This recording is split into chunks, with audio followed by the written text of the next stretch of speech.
Korov će trajno nestati ako ovo uradite. Korovi su čest neprijatelj vrtova jer biljkama oduzimaju vodu, hranjive tvari i prostor potreban za zdrav razvoj. Osim što smanjuju rast povrća i cvijeća, često postaju i skrovište za štetnike te izvor raznih bolesti. Korov koji se pojavljuje između ploča i staza kvari izgled okućnice i stvara dojam zapuštenog prostora. Zbog toga mnogi posegnu za jakim herbicidima, no oni mogu biti vrlo opasni za zdravlje, posebno ako se udišu ili dođu u kontakt s kožom. Uz to, kemijska sredstva mogu dugoročno oneštetiti tlo i podzemne vode. Upravo zato prirodni načini uklanjanja korova predstavljaju sigurniju i odgovorniju opciju za ljude i okoliš.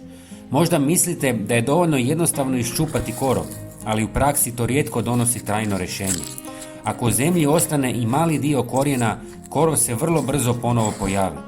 Postoje vrste s iznimno snažnim i dubokim korijenjem koje je gotovo nemoguće u potpunosti ukloniti ručno. Zbog toga takav način samo privremeno rješava probleme i ne daje dugotrajan učinak.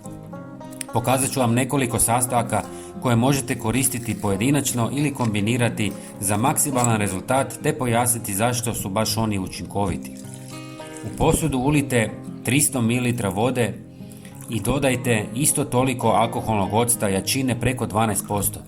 Ocat djeluje kao snažno prirodno sredstvo protiv korova jer njegova kiselost oštećuje biljna vlakna i ubrzano isušuje neželjene biljke.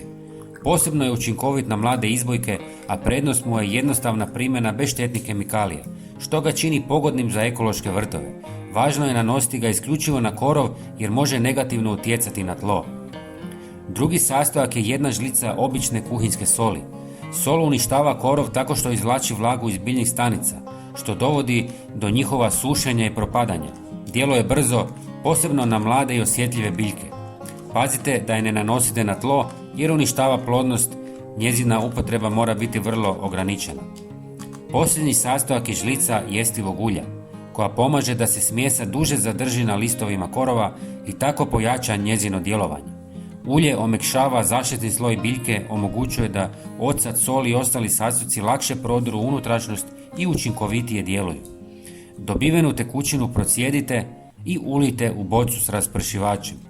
Korov prskajte po najvećem suncu, jer tada ova metoda daje najbolje rezultate. Pogledajte kako je korov nestao u samo nekoliko sati. Impresivno. Pogledajte i naš sljedeći video na ekranu. Hvala vam i pozdrav!